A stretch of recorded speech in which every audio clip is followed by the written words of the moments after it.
네, 안녕하세요. 신박사 인사드리겠습니다. 2021년 5월 23일 신박사의 다음 주 전략 시간입니다. 이번 주말 잘 보내셨죠? 날씨가 참 좋았던 것 같은데요.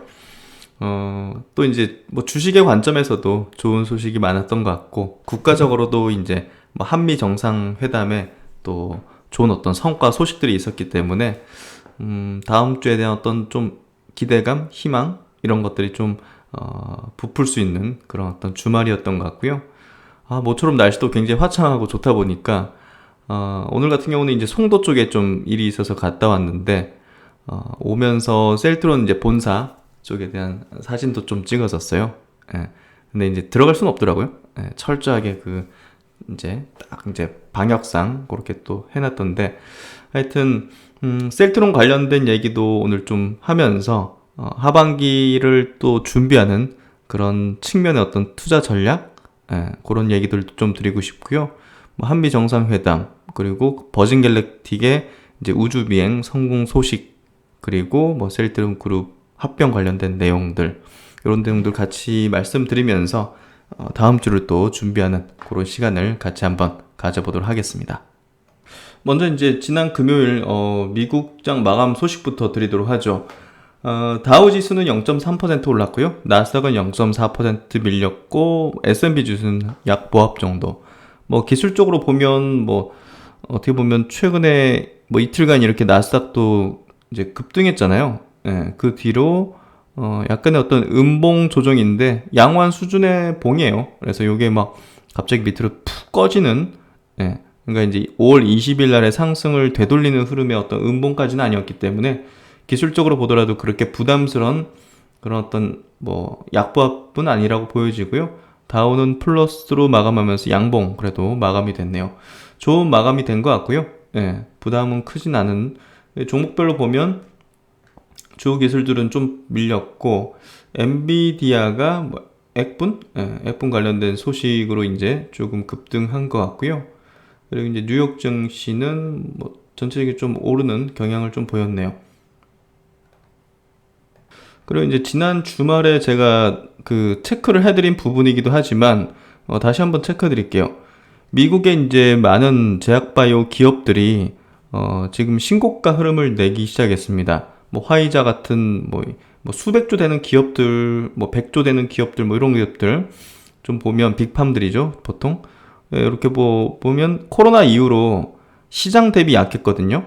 예, 그러니까 제약바이오 업종이 사실상 이제 코로나 모멘텀을 좀 강하게 가지고 있는 그런 기업들 제외하고는 코로나 피해 업종이었죠.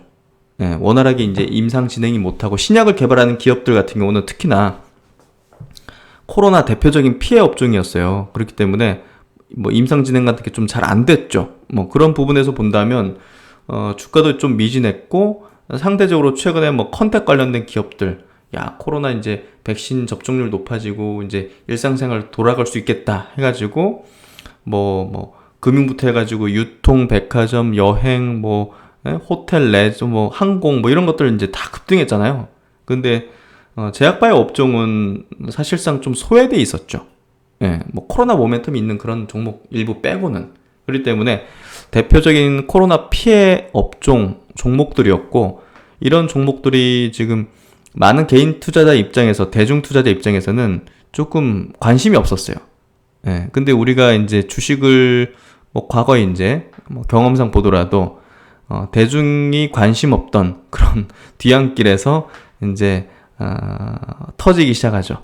예, 그런 부분에서 본다면 제가 이제 최근에 국내 시장에서도 조정 기간 동안 제약바이오 주요 종목에 대한 저가 매수가 조정기에서 하는 최우선 전략이라는 얘기를 드렸습니다. 그래서 개인적으로도 이제 그렇게 좀 집행을 많이 하고 있고요. 그래서 어느새 이제 조금씩 저는 이제 저점 매수들을 이제 많이 했거든요. 그러다 보니까 지금 현재 포트폴리오 중에서 제약바이오 업종의 포트 비중이 상당히 많이 올라와 있는 상황입니다, 개인적으로. 그래서 그런 부분에서 얘기를 좀 드리고 있고, 미국 시장에서는 이미 이런 기업들이 움직이기 시작했다. 굉장히 좀 조용하게도 움직이기 시작했다. 아스트라제네카 같은 기업도 보시면 이렇게 가파르게 올라오는 모습, 사노피 같은 기업도 거의 전고점 부근까지 올린 모습, 노보노디스크 같은 경우는 신고가를 갱신하면서 돌파하는 모습, 그리고 존슨앤존슨도 전고점 부근까지 올려놓고 올라가는 그런 흐름으로 좀 전망이 되고, 암젠도 이렇게 슬며시 올라오고 있죠. 코로나 이후로 박스권이에요. 그러니까 이제 이런 종목군들이 움직이기에 좋은 시점이었죠. 이제 원활하게 이제 제약 업종도 돌아갈 수 있겠구나. 결국 이제 이런 기업들도 뭐 R&D 모멘텀이 제일 중요한 거잖아요. 결국은 기존에 갖고 있던 사업부에서 꾸준한 현금 창출을 하면서 추가적으로 이제 신약이 될 수 있는 그런 모멘텀들이 주가를 동인시키는, 움직이게 만드는 가장 큰 요인이라고 볼 수 있는데, 이런 기업들도 그동안 좀 원활치 못했고, 특히나 이제 제약바이오 업종 내에서도 코로나 백신과 치료제라든지 뭐 이런 부분에 대한 관심도가 높았고, 그런 거에 대해서만 자금이 좀 집중됐었고, 그러다 보니까 뭐 항암제, 뭐 당뇨병, 뭐 이런 어떤 고질적인 어떤 질환들이라든지 아니면 희귀병이라든지 뭐 이런 차세대 어떤 뭐랄까요, 그 신약 개발에 대한 어떤 모멘텀이 조금 많이 좀 가라앉아 있었죠. 그래서 그게 이제 본격적으로 제가 볼 때는 하반기에 좀 불어닥칠 가능성이 높아 보이고, 미국의 제약바이오 기업들이 신고가 갱신을 하기 시작하는 지금의 어떤 초입부 자체가 결국은 그런 흐름으로 가는 그런 길목이 아닐까 싶어요. 그래서 국내에 이제 제약바이오 많은 기업들도 많이 오른 것 같죠. 근데 그 일부 기업입니다. 그래서 제가 이제 이번 주 같은 경우는 국내에 있는 많은 전부죠. 싹 다 이제 제약바이오 기업들하고 바이오 의료기기 뭐 이런 어떤 뭐 진단 기업들도 포함해서 모두 이제 체킹을 했는데요. 야, 코로나 터지고 나서 이제 저점 대비해서 2배도 안 올라온 기업들이, 그렇다고 이제 그게 뭐 굉장히 부실하거나 재무구조 안 좋거나 뭐 이런 기업들도 아닙니다. 그런 기업들이요 굉장히 많습니다. 그래서 야, 우리가 신풍제약이 저렇게 올랐으니까 뭐 바이오 많이 올랐지, 시젠 저렇게 올랐으니까 이러죠. 그래서 바이오 끝났지, 바이오는 많이 올랐어, 이렇게 생각할 수 있겠지만 그 일부 종목이라는 거예요. 코로나 모멘텀을 가지고 있었던 일부 종목이었다는 거예요. 그래서 결국은 코로나 피해를 봤던 그런 제약바이오 업종 내의 어떤 기업들은 하반기에 제가 볼 때는 큰 어떤 상승을 이뤄낼 그런 모멘텀이 있다. 저는 그렇게 생각합니다. 그래서 지금 최근에 이제 시장의 어떤 조정 구간에서 제가 제약바이오 업종에 대한 강조를 드리고, 저점 매수 기회라는 얘기를 드리고, 그리고 저점 매수 탑픽은 제약바이오다. 다른 것들도 이제 메리트 있는 거 있죠. 뭐 2차전지 배터리든 뭐 플랫폼 기업들이든 뭐 전장 기업이든 우주항공 기업이든 뭐 이런 것들도 이제 반도체 기업이든 저점 매수할 수 있는 그런 좋은 포인트이기도 했지만, 그 중에서도 탑 오브 더 탑은 제약바이오다, 이런 얘기를 드렸죠. 그래서 그렇게 좀 생각을 하고 있고, 조금 더 이제 미국의 제약바이오 관련된 기업들, 헬스케어 업종 기업들, 주요 기업들 보면 이거 다 수십조 이상, 수백조 되는 기업들입니다. 유나이티드 헬스케어도 신고가 흐름을 내고 있죠. 일라이 릴리도 좀 올라오기 시작하는 흐름이고요. 리제네로는 조금 밀려있죠. 셀트론과 좀 흡사한 어떤 궤적을 그리고 있어요. 길리어드 사이언스도 인지회사 조금 이제 조정 세게 받고 올라오는 흐름, 그리고 이제 자가면역 질환 치료제 이제 강자 에브비는 신고가 흐름을 내기 시작했죠. 그래서 이제 미국의 이런 어떤 종목들 흐름 계속 체크잉을 해야 될 것 같고요. 약간의 후행성 내지는 약간 동행성으로 국내 제약바이오 업종의 기업들도 움직일 가능성이 저는 매우 높다고 생각을 합니다. 한번 참고해 보십시오. 그럼 이제 한미 정상회담 관련된 내용을 체크를 좀 해볼게요. 이게 이제 경제적으로도 굉장히 중요하고 또 주식시장에도 미치는 영향이 적지 않기 때문에 그 내용 한번 체크해 볼 텐데요. 여기 이제 일단 끝나고 이제 아마 돌아오실 건데, 문재인 대통령 3박 5일 일정 마치고 이제 귀국, 공고한 동맹을 재확인했다. 대북 정책, 그리고 미사일 주권 등을 확보했다. 미사일 관련된 제재 그 규제 같은 걸 다 풀어버렸어요. 그래서 그러면 이제 뭐가 좋냐?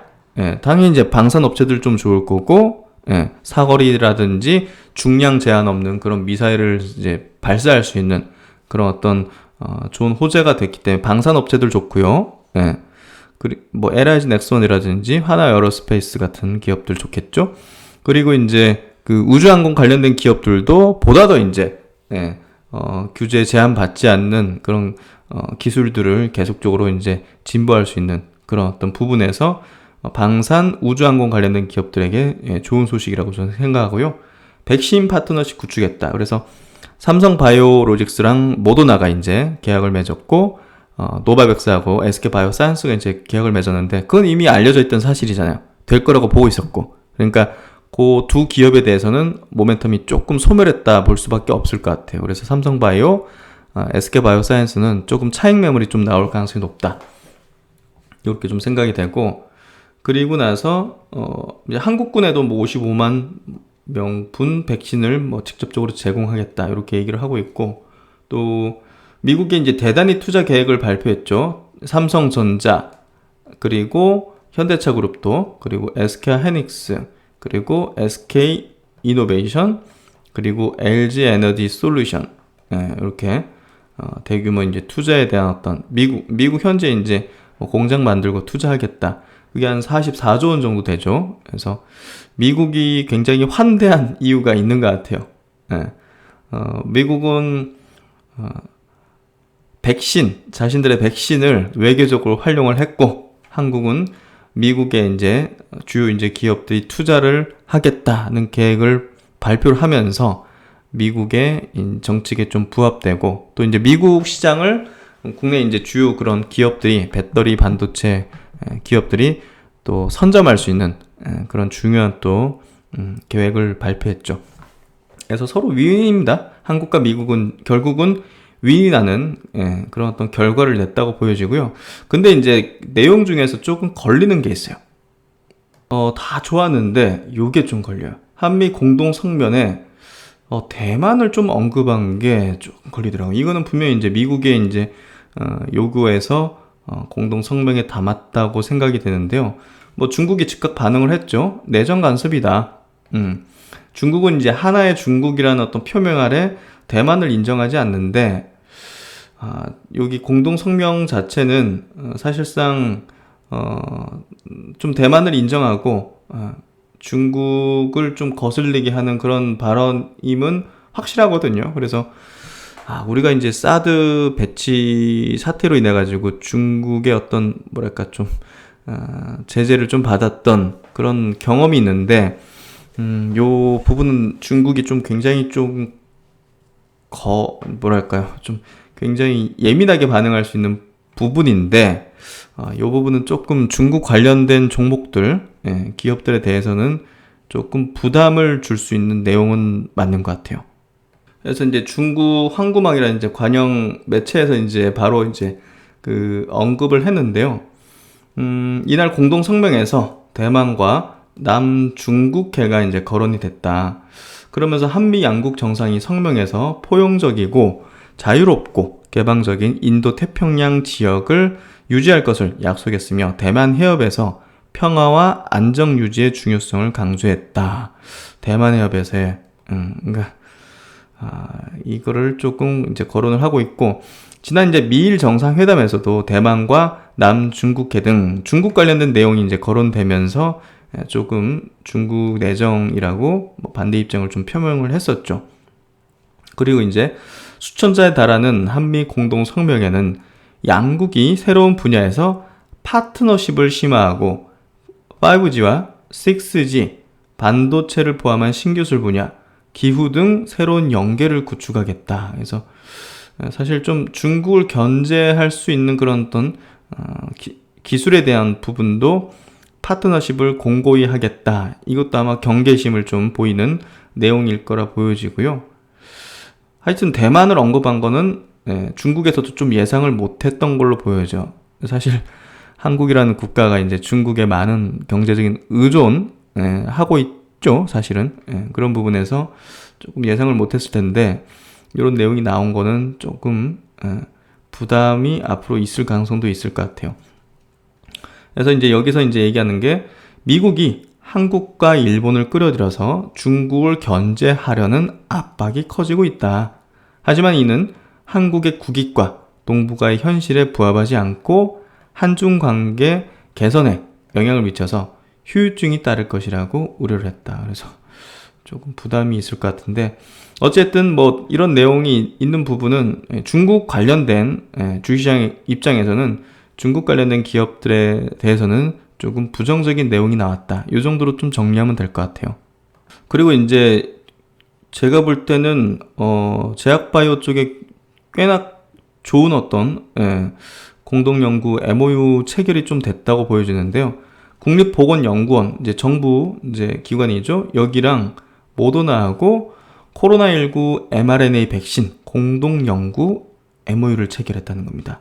그래서 뭐 다른 신종 감염병 분야로도 연구 협력을 확대하겠다. 그래서 이런 부분에 있어가지고 굉장히 좀 좋은 성과를 냈다. 이렇게 좀 생각되고요. 전 세계에서 가장 앞서 있는 mRNA 관련된 기업이 바로 이제 모더나죠. 그래서 이 기업과 함께 공동 연구를 향후 정부가 하겠다는 것 자체가 좋은 어떤 내용이 나온 걸로 보여지고 최근에 이제 정부 단에서도 국내 mRNA 백신을 만들기 위한 어떤 뭐 이렇게 좀 약간 컨소시엄 형태 그런 어떤 기업들을 좀 이게 지원하겠다 이런 내용들이 나오고 있었잖아요. 이런 것들을 염두에 두고 있었던 것 같고 우리나라도 이제 이 mRNA 백신을 만들려고 정부 측에서의 어떤 지원을 조금 강하게 해줄 가능성이 높아요. 그래서 국내 이런 관련된 mRNA 관련된 기업들의 보다 더 큰 모멘텀이 좀 될 수 있기 때문에 요거 굉장히 저는 중요하다 봐요. 그러니까 삼성바이오하고 SK바이오사이언스는 이 재료가 이제 확정됐잖아요. 그러면 이제 차익 매물 나오죠. 모멘텀적인 어떤 소멸이 분명히 있는 거죠. 근데 요거는 이제 진행형이 돼버리는 거죠. mRNA 국내 관련된 기업들은 이제 모멘텀이 진행되는 어떤 흐름으로 가는 거죠. 이제 공동연구에 그러면 정부에서 이제 지원해 줄 텐데 어떤 기업이 선정되고 어떤 기업이 이런 기술을 갖고 있지? 이런 식으로 이제 돌아가게 된다는 거죠. 시장에서. 이해되시죠? 그래서 이제 앞으로 요 관련된 기술을 가지고서 코로나 백신뿐이 아니라 다른 뭐 감염병이라든지 다른 이제 백신 관련 연구까지 같이 해나갈 걸로 이렇게 좀 얘기를 하기 때문에 요 기술 자체를 갖고 있고 관련 기업들의 좋은 모멘텀이 될 걸로 보여진다는 점 체크를 하시면 될 것 같습니다. 그래서 지난 17일에 나온 기사였어요. 보시면 국산 mRNA 백신 개발을 지원하기 위한 mRNA 백신 전문위원회 회의를 개최했다. 그래서 이런 MOU를 미리 이제 계획하고 있었고 관련된 정부 지원에 대한 이런 얘기들 그리고 기술 수요 조사를 진행해 보니까 17개 기업이 뭐 이런 관련된 기업이었다. 그래서 요 17개 기업 중에서 4곳은 올해 안에 7곳은 내년에 요 관련된 임상 연구를 추진하겠다. 그래서 이런 기업들 좀 모멘텀이 좀 커지겠죠. 지금 mRNA 백신이 그 예방 효과가 90% 이상씩 나왔죠. 화이자, 모더나 모두. 근데 기존에 뭐 그 백신을 만들던 기술, 바이러스 벡터 방식으로 제조된 뭐 아스트라제네카라든지 얀센 백신은 예방 효과가 60%밖에 안 나왔죠. 그래서 이 mRNA 백신이 보다 더 활성화된다면 이 치료제의 좀 끝판왕이 되는 거 아니냐? 뭐 이런 식으로 좀 지금 업계에서도 좀 얘기가 나오는 것 같아요. 그래서 이 기술을 확보하고 갖추는 게 굉장히 중요하다는 인식을 정부 측에서도 한 것 같고 지질 나노 입자, LNP 기술 이런 것들이 또 중요한데 이런 기술을 또 연구하고 또 갖고 있는 그런 기업들이 국내에 있습니다. 그런 기업들의 모멘텀이 좀 진행형으로 갈 가능성이 높다. 이렇게 좀 이해하시면 될 것 같아요. 그리고 이제 오늘 좀 두 번째 또 이제 버진 갤럭틱 소식입니다. 버진 갤럭틱이라는 주식이 참 주가 처음 안 좋았죠. 주가 먼저 좀 보죠. 정말 처참할 정도로 이제 밀렸죠. 그래서 뭐 대주주가 주식을 좀 팔고 또 이제 관련된 뭐 모멘텀이 조금 뭐랄까 이제 비행 일정이 좀 연기되고 또 이제 주요 투자자 중에 하나였던 그 아크 인베스트 쪽에 대한 관련 기업들 뭐 이런 것들이 펀드라든지 이런 것들이 정말 수익률 박살이 나면서 같이 동반돼 가지고 수급적인 이유가 좀 컸던 것 같아요. 예, 그래서 그런 부분에서 정말 이제 굉장히 좀 무섭게 빠졌는데 사실 장기적으로 봐야죠. 예, 이 우주항공등 관련 모멘텀이라든지 이런 것들은 당장 뭐 실적 나오는 건 아니잖아요. 그래서 그때도 이제 장기적인 관점으로 말씀드렸고, 또 이제 최근에 이제 종목 진단 해드리면서 우주항공 관련된 진단을 해드리면서 뭐 상관없다. 예, 중장기 관점에서 이거를 뭐 매도를 해야 될 아니면 이 진행 자체가 완전히 파토나는 그런 상황이 발생하는 게 아니라면 장기적인 관점에서 볼 필요가 있다는 얘기를 드렸는데요. 어쨌든 뭐 이번에 시험 비행 성공을 하면서 모멘텀적인 측면에서 다시 또 시장의 환기를 불어넣기는 그런 어떤 흐름이 될 것 같습니다. 어쨌든 요 버진 갤럭시 포함해 가지고 뭐 다른 이제 우주항공 관련된 이제 기업들도 하반기에는 조금 모멘텀적인 측면이 일정들이 이제 꽤나 많기 때문에 아무래도 그 사이에 어떤 공백 자체에서의 이 기간 조정, 가격 조정이 좀 깊었다. 이 정도로 좀 보면 될 것 같고요. 국내 이제 우주항공 관련된 기업들은 그래도 이제 실적이라든지 이런 것들이 좀 받쳐지기 때문에 보다 더 뭐 버진일렉트까지 이렇게 막 폭락하거나 이러진 않았죠. 그래서 각자 이렇게 좀 포트폴리오 관점에서 이제 갖추면 될 것 같아요. 우주항공 관련된 기업들을 뭐 버진갤럭시만 몰빵해 놓고 뭐 이런 얘기 아니죠. 예를 들어서 내 포트 중에서 한 10% 정도를 우주항공 관련된 종목으로 담을 거야 하면 국내 기업, 해외 기업 딱딱딱딱딱딱 분배해가지고 담는 거죠. 그래서 저는 이렇게 해요. 그래서 뭐 어떤 종목이 막 이렇게 막 빠진다고 막 너무 이제 부담스럽게 막 계속 이렇게 막 신경 쓰거나 그러면 이제 주식 하기가 어렵죠. 그래서 우주항공이라는 이 트렌드에 대한 믿음을 가진다면 관련주들을 좀 이렇게 분산해서 포트 형식으로 좀 갖추는 게 제가 볼 때는 깔끔한 것 같아요. 그렇게 보시면 될 것 같고, 어쨌든 버진 갤럭틱 뭐 좋은 소식이 나왔으니까 기사 한번 좀 보도록 하죠. 일단 뭐 2년 만에 지금 CM 비행 성공을 했습니다. 올 초에 이제 할 예정이었는데 그게 좀 연기됐었고 이렇게 또 잘 점화가 돼가지고 우주까지 갔고 또 제대로 잘 착륙을 했죠. 지상까지. 영국 버진 그룹의 리처드 브랜슨 회장이 이끄는 우주 탐사 기업 버진 갤럭틱이 2년 만에 우주 비행에 성공을 했다. 우주 관광을 위한 4개의 비행 관문 중 첫 관문을 무사히 넘었다. 블루 오리진에 이어서 버진 갤럭틱도 우주선을 쏘아 올리면서 민간 기업들의 우주 관광 전쟁에 불이 붙었다. 어쨌든 우주선 이제 유니티, 요게 이제 89.2km, 100km 정도까지 올라간 뒤 무사히 착륙을 했다. 그래서 조종사 2명을 태웠고요. 일반 이제 승객을 태우진 않았습니다. 그 다음에 이제 일반 승객 아마 태우게 될 것 같고, 그리고 세 번째 또 CM 비행에서는 이 버진 갤럭틱 회장 리처드 브랜슨 이제 탑승할 걸로 이제 계획이 잡혀 있죠. 그래서 유니티라는 이 우주선은요, 조종사 2명, 그리고 최대 6명까지 승객이 탑승할 수 있는 그런 우주선입니다. 그래서, 우주 관광을 시작하기 전에 3차례 추가 비행을 할 예정인데요. 다음 CM 비행에서는요, 승객 4명이 이제 탑승합니다. 일반 승객 4명이 탑승해서, 점검을 하고요. 세 번째 비행에서는, 브랜슨 회장이 직접 우주선에 오르게 됩니다. 그래서 이런 것들이 이제 또 성공하게 되면 또 모멘텀적인 측면이 크겠죠. 지금 요 우주선을 타는 비용은 한 3억 정도라 보면 될 것 같아요. 지금 대기 인원은 한 600명 정도 예약을 해놓은 상태라고 알려져 있고요. 또 이제 하반기에 이제 또 강력한 또 모멘텀이죠. 블루 오리진도 얼마 전에 이제 시험 비행 성공을 했죠. 그래서 우주 관광을 이제 준비하고 있고,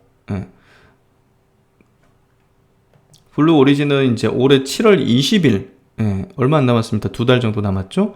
첫 상용화 비행을 할 계획이죠. 그래서 사실 버진 갤럭틱이 가장 먼저 할 것으로 계획은 있었는데 여기 좀 지연되면서 요 이제 성공을 하게 되면 블루 오리진이 최초로 이제 우주 관광을 본격 시작하는 상용화 시작하는 그런 기업이 되겠죠.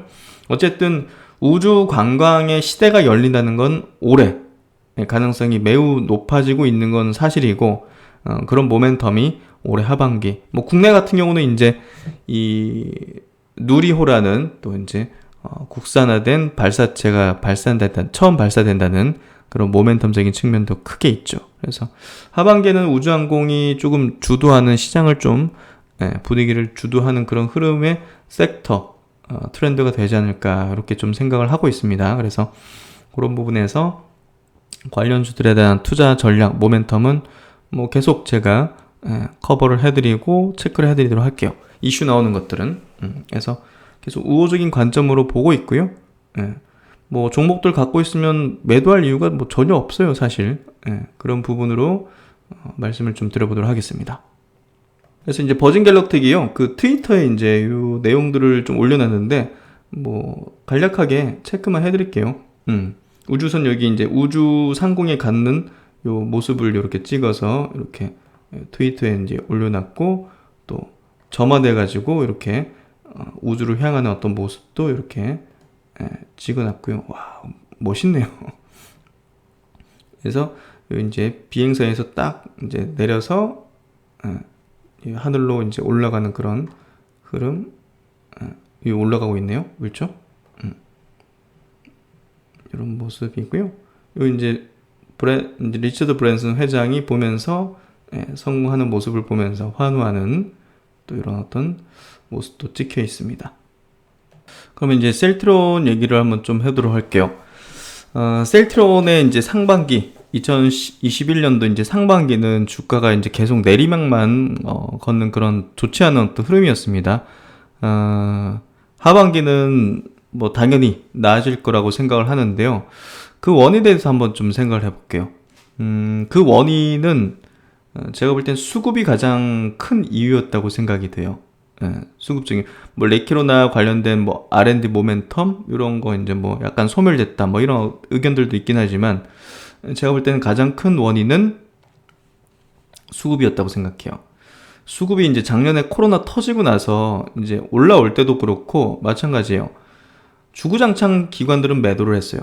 여기 보시면 이제 뭐 이건 팩트니까 설명을 드릴 수가 있죠. 작년 코로나 터지고 나서 지금까지 수급을 보면 기관이 460만 주를 순매도했고요. 그 물량을 이제 개인과 외국인이 약 각각 이제 절반씩 200만 주 좀 넘는 규모씩 순매수를 했어요. 금액으로 치면 기관이 1조 5천억을 순매도했고요. 개인이 9천억, 그리고 외국인도 순매수죠. 6,400억 정도로 이제 순매수를 했습니다. 최근에는 외국인들은 좀 순매도하는 경향이에요. 올해 들어가지고는 보시면 외국인들도 이제 순매도하는 경향을 보이긴 했지만, 그런데도 불구하고 기관이 올해 들어서 거의 1조 가까이를 순매도한 거에 비해서는 외국인은 그냥 똔똔 왔다 갔다 하는 정도였다, 이렇게 좀 볼 수 있고, 그렇기 때문에 이제 주가가 빠진 이유는 제가 볼 땐 기관이 팔았기 때문이라고 좀 보여져요. 이거를 개인이 받는 물량 자체도 한계가 있기 때문에, 뭐 연기금 같은 경우는 뭐 4천억을 팔았단 말이에요, 올해 들어서만. 그래서 이게 삼성바이오하고 굉장히 대비됐는데요. 이거는 뭐 기업의 가치 측면의 접근보다는 어떤 모멘텀적인 측면이 컸다고 보여져요. 이번에 이제 모더나하고 이제 위탁 생산 뭐 원액 받아가지고 이제 포장해주고 충전해주고 뭐 이거잖아요, 사실. 크게 이제 고난이도의 어떤 기술은 아니고 지금 가지고 있는 그런 생산 설비를 활용하는 것도 아니거든요, 사실. 대규모 생산 설비가 필요한 부분도 아니기 때문에 사실 조금 그런 걸 셀트론이 할 수는 없죠. 셀트론이 만드는 약 자체는 굉장히 고마진을 낼 수 있고 또 고도의 기술력을 요하는 거기 때문에 단순 저렇게 포장하고 완제품 만드는 거를 위택 생산할 이유가 없습니다, 셀트론 자체가. 그래서 사실 삼성바이오의 이 모멘텀적인 측면의 수급, 연기금은 이제 제가 볼 때는 그런 수급이 들어왔다고 보여지는데, 요거는 조금 아이러니한 것 같아요. 그래서 이게 장기적인 관점에서 된 수급보다는 모멘텀적인 측면에서의 접근에 들어온 어떤 수급이라고 저는 판단되기 때문에, 이거는 제가 볼 때는 삼성바이오 어떤 주가 자체는 조금 부담스러운 위치까지 좀 올라온 게 아닌가, 부담스러운 수급으로 저는 그렇게 좀 판단하고 있고요. 반면에 이제 셀트리온 수급 자체는 워낙 팔아제끼기만 했기 때문에 기관들의 지금 포트폴리오 이제 그 안에서는 셀트리온이라는 주식 자체가 굉장히 비워져 있습니다. 근데 이제 하반기에는 중요한 모멘텀, 합병이라는 모멘텀이 있어요. 셀트리온과 헬스케어 또 제약까지의 이 합병은요, 사실상 기관이 다시 셀트리온 그룹주를 순매수하고 이제 계좌에 채울 수 있는 그런 명분을 제공할 수 있습니다. 합병은. 뭐 어찌됐든 지금 헬스케어 쪽하고 이제 셀트리온 쪽하고 매출이 겹치잖아요. 그 두 개 회사로 쪼개져 있기 때문에 만들어가지고 일정 마진 붙여서 헬스케어로 넘기고 헬스케어도 일정 마진 붙여서 판매를 하는 구조잖아요. 그래서 합병하면 이제 매출액은 줄어들게 되겠죠? 그래서 이게 이제 항상 내부 거래다는 어떤 그런 인식을 가지게 만들었는데, 사실상 이런 모든 이제 기후나 이런 것들을 없애버리는 거기 때문에 합병이라는 게, 기관들 입장에서도 지금 ESG를 굉장히 강조하고 있지 않습니까? E는 뭐 이제 환경이고, S 이제 소사이어티, 이제 G가 이제 거버넌스, 지배 구조죠. 그래서 이 지배 구조가 확실히 이제 겉으로 보기에 깔끔해지기 때문에 그런 부분에서 합병을 하게 되면, 그리고 합병 절차에 대한 기대감 자체를 기관이 순매수할 수 있는 명분으로 삼을 가능성이 저는 좀 높다고 봐요. 그래서 셀트리온 그룹주에 대해서, 특히 셀트리온에 대해서 하반기에는 지금보다 훨씬 좋은 어떤 모멘텀들이, 그리고 레키로나 이제 수출이 뭐 재개되기 시작했고, 그렇죠? 그런 부분들이 분명 우호적인 어떤 방향의 수급으로 상반기와는 다르게 흘러가게 될 것이다. 저는 그렇게 좀 생각을 합니다. 그래서 이제 합병에 대해서는 뭐 이제 각 3사의 어떤 각 주주별로 이해관계가 이제 첨예하게 좀 갈릴 수 있고, 또 이제 주총에서 조금 다른 의견들도 나올 수 있고, 그런 부분이 있긴 하지만 결국은 합병을 하게 되면 그룹 전체로는 굉장히 좋은 거다. 그렇게 좀 보고, 그것 자체가 또 기관들의 수급을 다시 또 끌어들이고 좋게 만들 수 있는 그런 지점이 된다. 요거는 제가 볼 때는 뭐 확실한 것 같아요. 그래서 그런 얘기를 미리 좀 드리고요. 그래서 합병 관련된 내용, 작년에 나온 내용 한번 리뷰해드리면서 이제 올해 9월 이후로 합병 절차가 이제 개시될 거거든요. 합병된다가 아니라 절차가 이제 시작될 거기 때문에 그런 부분에서 한번 점검을 하고, 이제 뭐랄까 좀 까먹으신 분들 계실 수 있고, 또 합병 이런 내용이 나왔던 이후로 주주가 되신 분도 계실 수도 있고, 그때 좀 이해 안 하거나 못 하신 분들도 계실 수도 있기 때문에 다시 한번 점검을 해드릴게요. 일단은 작년 9월이죠. 작년 9월에 이제 셀트리온 헬스케어, 셀트리온 제약의 합병 및 셀트리온 헬스케어 홀딩스 설립 계획을 이제 발표를 했습니다. 그래서 올해 이제 말까지 12월 31일까지 셀트리온 홀딩스하고 헬스케어 이제 홀딩스의 합병을 통해 가지고 셀트리온 그룹의 이제 지주회사 체제를 확립하겠다. 이게 지금 회사 측의 이제 생각이고 목표입니다. 그래서 이렇게 공시한 부분을 이제 올해 9월 이후로 이제 진행을 하게 될 거고요. 이 합병에 대한 내용을 한번 체크를 해보면 KTB 투자증권에서 나온 리포팅입니다. 장마감 공시를 통해 셀트리온 헬스케어 제약 합병 및 셀트리온 헬스케어 홀딩스 설립 계획을 발표했다. 소유와 경영의 분리 및 지배구조 강화를 위하여 최대 주주 서정진 소유의 셀트리온 헬스케어 지분 일부를 신설 법인인 헬스케어 홀딩스에 현물 출자. 그래서 올해 이제 말일까지 셀트리온 홀딩스하고 헬스케어 홀딩스의 합병을 통해서 셀트리온 그룹의 지주회사 체제 확립을 목표로 한다.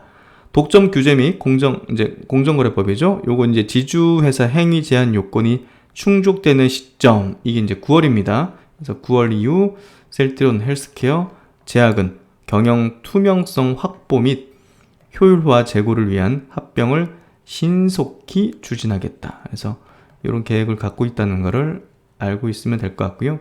그래서 이제 이 지주회사 체제를 하게 되면 어떤 효과가 있을까? 현행법에 따르면 지주회사 전환을 위해 내국인 최대 주주의 자회사 주식을 지주회사에 이제 현물 출자할 경우 발생한 양도 차익에 대한 과세를 주식 처분 시점까지 이연시킬 수가 있다. 이게 이제 무슨 얘기냐면요. 서정진 회장이 이제 셀트론 헬스케어 이제 보유 지분을 35% 가지고 있는데 이 중에서 20은 뭐 한 24% 정도를 이제 셀트론 헬스케어 홀딩스를 이제 신설하는데 현물 출자, 돈으로 넣는 게 아니라 이제 주식으로 이제 출자를 하는 거죠. 현물 출자를 하게 되면 발생한 양도 차익. 이제 서정진 회장이 이제 요 셀트론 헬스케어 주식을 취득한 거는 뭐 거의 액면가 아니겠습니까? 뭐 500원 뭐 이렇게. 취득 원가가 거의 없다고 본다면 이게 이제 무슨 얘기냐면 이 셀트론 헬스케어하고 셀트론하고 뭐 제약 요 3사를 그냥 한 방에 그냥 합병시켜 버리면 셀트론 헬스케어 주식을 갖고 있던 서정진 회장 입장에서는 시가로 바로 나오게 되죠. 시가로 이제 바로 나오기 때문에 좀 설명이 좀 어려워지는 것 같은데 어쨌든 취득 원가가 거의 없었다 본다면 시가로 바로 합병 가액이 나오고 이게 뭐 상장되잖아요. 당연히 3사 합병. 그렇게 되면 이 차익이 발생해서 이 양도세가 어마어마합니다. 그게 1조 원이 이렇게 넘는 걸로 이렇게 측정이 됐었죠. 그러니까 이제 그거를 당장 내면 지분을 확 줄일 수밖에 없고 이런 식이 되기 때문에 아니면 현금으로 뭐 어떻게 대출을 받아가도 되다든지 그렇게 하기보다는 이렇게 지주회사 전환을 위해서 셀트론 헬스케어 홀딩스를 만들어 가지고 여기 이제 현물 출자를 하게 되면 이 양도 차익에 대한 어떤 과세 자체를 주식을 처분하는 시점까지 안 낼 수 있다는 거죠. 그러니까 이제 이렇게 하는 게 맞는 거예요. 이렇게 해야지만 이 양도세를 바로 내야 돼서 발생되는 어떤 그런 세금 납부에 대한 어떤 큰 문제, 그런 문제를 좀 피할 수가 있는 거죠. 회피할 수가 있는 거죠. 그래서 설명하다 보니까 좀 어려워진 것 같은데 이걸 도식으로 보면 조금 더 이해하기 쉽다고 보여져요. 셀트론 그룹의 이제 지배 구조가 이렇게 돼 있어요. 서정진 회장이 여기에 있고 계장 위에 있고 최상단에 있고 그 셀트론 홀딩스라는 이제 현재 뭐 비상장이지만 지주회사 자체를 95% 대부분 들고 있죠. 이 셀트론 홀딩스가 셀트론을 20% 지배하면서 이제 간접적으로 이제 서정진 회장이 셀트론을 이제 보유하고 있는 지배하고 있는 그런 구조고요. 그리고 셀트론 제약을 54% 최대 주주로서 지배를 하고 있죠. 그리고 셀트론 헬스케어는 따로예요. 요거랑 연결 구조가 전혀 없습니다. 연결 구조가 있다면 서정진 회장이 다이렉트로 이제 지배를 하고 있었죠. 35%로. 근데 이거를 헬스케어 홀딩스를 이제 이렇게 설립을 해가지고 헬스케어 자체도 간접적으로 이제 보유하게 되는 거죠. 셀트론 헬스케어 홀딩스는 100% 서정진 회장이 이제 지배를 하고 헬스케어 홀딩스가 24%로 지분으로 셀트론 헬스케어를 지배를 하는 겁니다. 이렇게 해가지고 셀트론 헬스케어 홀딩스하고 셀트론 홀딩스를 합병시켜서 이렇게 만들겠다는 거죠. 서정진 회장 그리고 합병된 홀딩스 지주회사 그리고 그 밑에 셀트리온 그리고 헬스케어를 두는 거죠. 이해되시죠? 굉장히 좀 간단하게 되는 거죠. 그리고 뭐 셀트리온은 이제 제약을 이제 이렇게 지배하게 되고 그래서 어떻게 되겠습니까? 나중에 요 세 개를 이렇게 합병시키면 되는 거죠. 그래서 이런 구조로 지주회사 체제로 이렇게 만드는 거고요. 이거는 기관들 입장에서도 이제 깔끔하다. 지배구조 딱 이제 좋다. 이런 식으로 이제 볼 수 있기 때문에 수급상으로도 아마 상당히 들어올 거라고 봅니다. 그러니까 이게 되기 전에 확정되기 전에 아마 기대감에 대한 어떤 흐름으로 들어오지 않을까 싶고요. 이 3사 합병 자체는 이 주주총회 결과에 따라서 이제 결정이 됩니다. 셀트리온 헬스케어, 셀트리온 제약은 이제 상장사로서 세 회사의 합병은 주주총회 이제 특별 거리 결과에 따라서 이제 결정이 되고요. 각사 이제 주주총회에서 발행 주식 총수의 3분의 1 이상이 이제 참석을 해야 되고, 그리고 주주 의결권의 3분의 2 이상이 찬성을 해야 이제 성사가 됩니다. 그래서 주주총회 이제 온라인으로 할지 이제 오프라인으로 할지 모르겠지만 온 주주들의 의결권 굉장히 중요하겠죠. 3분의 2가 찬성해야지 성사되는 거니까. 그래서 주주 동의 없으면 뭐 절대 될 수 없는 거라 보면 될 것 같고요. 합병 비율의 경우 이제 이사회의 합병 결의 하루 전, 일주일 전, 한 달 전 주가를 가중 평균해서 산정되는데요. 일부 조정은 좀 가능한 그런 규정들이 있습니다. 합병 대상과 방법 등은 뭐 아직 당연히 이제 미정이죠. 그래서 일단은 뭔가 좀 주가 상황이 중요할 것 같고요. 그러기 위해서는 하반기에 아마 주가가 흐름이 좀 좋아야 합병이 될 가능성이 높기 때문에 아마 모멘텀들도 하반기에 좀 집중되지 않을까 하는 게 좀 예상인데요. 그래서 제 의견은요, 어찌됐든 뭐 요 한 기사에 이제 나온 내용을 한번 좀 발췌해 본 건데요. 어쨌든 매출 관계가 좀 얽혀 있다는 인식을 시장에선 하고 있어요. 사실 업무적인 부분에서 뭐 이게 법적인 문제가 전혀 없고 회계적인 문제가 전혀 없지만 이 시장에서는 좀 일감을 몰아준다, 내부자 거래다 이런 비판들도 해요. 사실은 그런 부분에서 볼 때 그냥 사실 이제 그렇게 볼 수도 있는 거죠. 셀트리온이 만든 거를 그냥 이제 헬스케어로 이제 넘겨가지고 여기서 이제 판매를 하는 거다 보니까 이게 판매된 게 아니다 하더라도 이제 현금을 미리 줘야 되고 셀트리온에 이런 구조다 보니까 어쨌든 시장에서는 계속적으로 안 좋은 눈초리로 좀 봤던 건 사실이죠. 그런 것들을 깔끔하게 정리하는 게 바로 이제 합병이라는 거. 그래서 재고자산이라든지 이런 것들 사실 회계적인 문제는 전혀 없습니다. 맨날 회계 문제로 막 걸고 넘어지는 그런 언론들도 있는데요. 사실 문제는 없지만 이게 좀 깔끔하게 정리를 해버리는 게 시장에서 보는 어떤 그런 시선들을 그냥 해소해버리는 거고, 그게 또 그런 방향이 맞는 거죠. 합병이란 방향이. 그리고 이제 케미컬 쪽에 대한 어떤 강화라든지 해외 유통 강화에도 좀 도움될 것이고, 글로벌 종합 과학 생명 기업이라는 그런 어떤 위상을 만드는데도 합병이라는 게 좀 좋은 어떤 영향을 미칠 것이다. 이렇게 좀 얘기를 하는 게 대세적인 어떤 의견이고요. 합병에 따른 이제 주주 이해관계는 좀 불투명한 게 가장 합병이 있어가지고 난제가 될 것 같아요. 어쨌든 합병 과정에서는 많은 어떤 목소리들이 나올 것이고 사실 완벽하게 원활하게 되지는 않을 거라 보여져요.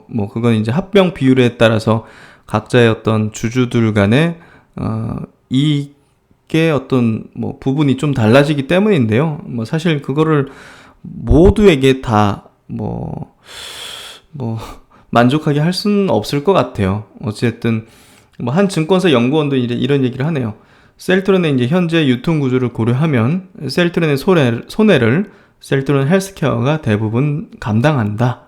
통합법인이 출범하면 생산과 유통을 모두 맡기 때문에 합병 후 기존 셀트리온 주주들은 그동안 셀트리온 헬스케어가 부담했던 판매 부진에 따른 어떤 위험성을 이제 짊어지게 된다. 다만 3사 합병에 대해 구체적인 계획이 나오지 않아서 섣부른 판단을 할 수는 없다. 합병 주체 및 합병 비율 등이 정해지지 않아 투자 방향성 판단에 어려움이 있다. 그러니까 이런 불확실성이 있기 때문에 아마 기관들 입장에서도 일단 팔아놓고 나중에 이제 나오는 거 보고 우리가 매수하고 좀 물량을 채울지 결정하자. 이렇게 좀 하는 게 아닐까 하는 생각도 들고요. 셀트리온 관계자도 내부에서 논의 중이다. 아직 어떻게 확정할 수는 없는 그런 부분이니까요. 어쨌든 하지만 지금이 제가 볼 때는 가장 가라앉아 있는 주가 수준이고 시가총액 수준인 것 같아요. 그래서 하반기는 이런 어떤 여러 가지 불확실성, 불투명한 부분들이 기대감으로 좀 바뀌면서 우호적인 방향으로 바뀌지 않을까 이렇게 좀 생각을 하고 있고요.